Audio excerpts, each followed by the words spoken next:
All right, so do you have good genetics? Do you have bad genetics? Stay tuned. I'm going to give you some ideas on how to figure the answer out to that question. All right, so thanks for joining everybody. Today I want to talk about genetics. All my life I was told I had bad genetics, and at some point it switched to John has great genetics. So what is it? How do you know if you have good or bad genetics? When you're talking about genetics, there are certain things that you can physically see in someone. The first thing I want to mention is calves, forearms, and your neck. Those body parts are very hard to develop for many people. But you'll find people that have massive forearms, massive calves, massive neck. That to me is you're coming right out of the gate with good genetics. You know, my friend Flex Lewis has crazy forearms and crazy calves. So you know he's at least got really good genetics. Of course, the fact that he's a hard worker and all the other stuff. So look at someone's neck, their calves, and their forearms, and that'll give you a clue right there if their genetics are good. There are things like your body composition. Are you naturally lean and naturally muscular? If you are naturally lean and muscular, maybe you can eat anything you want, get away with it. You still look lean and muscular.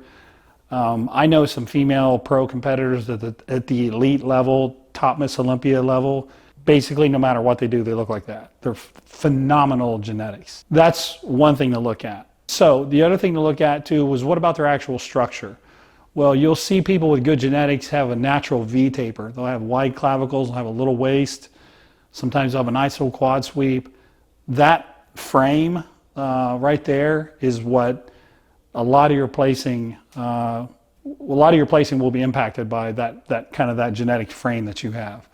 That was something, unfortunately, I never had personally. I just had to work really hard to kind of cover it up. Now, another thing, and this is probably really underrated, is having an even body fat distribution. Some people tend to carry their body fat in one or two areas, like all of it. You know, you can have super lean arms, super lean legs for a guy, but maybe your love handles are huge and are really hard to get off. Or maybe you see women that have shredded abs, just striations everywhere, but you know, some of their lower body is really, really behind.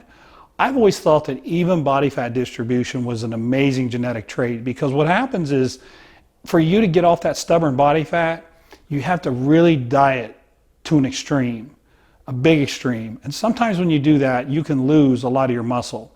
I see a lot of people, in order to get rid of, like, say, their love handles, or like for a woman, maybe it's something in her thighs, she has to diet so hard.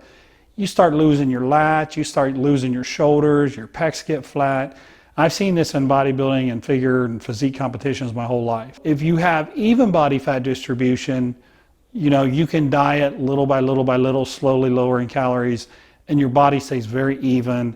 You don't have to go to an extreme. My kidneys, my lower back was always a tough area.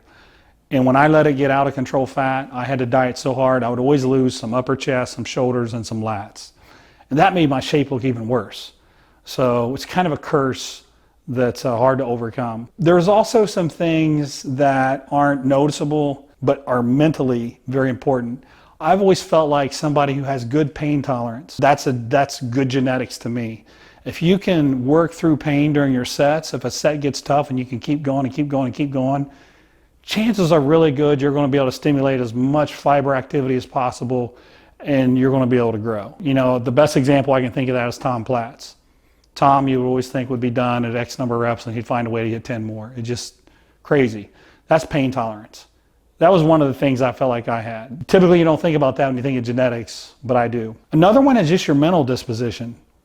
You know, to me, like, I don't wake up and say, am I going to train today or am I going to eat today? It's just natural. It's a part of your mental discipline. You don't miss workouts. You don't miss meals. Day after day, week after week, month after month, year after year, and then for some of us, decade after decade, literally never missing a workout. A lot of people just don't have that mental disposition. In fact, some of those people that don't have that mental disposition do have all the physical traits, but they don't have the mental traits. So it really holds them back. Now, another thing to consider is I call mutant healing factor. How well do you heal from your workouts? A lot of that's driven by nutrition, but let me tell you, not all of it is driven by nutrition. Some people just recover better from workouts. And when you can recover better, you can train more often, you can train harder, so you're already at a nice advantage. So, that's another thing people don't really think about. How well do you recover? And the last thing I want to mention, I call it being a hyper responder. So some people, it seems like they can just curl a barbell and their biceps grow. They can mow the lawn and their calves grow. Some of that is just, I call it being a hyper responder. So no matter what you do, it seems to work well for you. So you can't tell necessarily by looking at someone how their response is, but when they actually start training, they actually start doing things, they respond really well. And you may find you have this with certain body parts. Certain body parts you have respond really, really well. Some body parts don't. So again, that response, you have better genetics in certain body parts than you have in others. Really, again, you have to look at it. There's some things you can see physically. There are some things that you can't see physically that are more mental or response or recovery related. All that together, wrapping all that up, is really how you determine if someone has good genetics or not.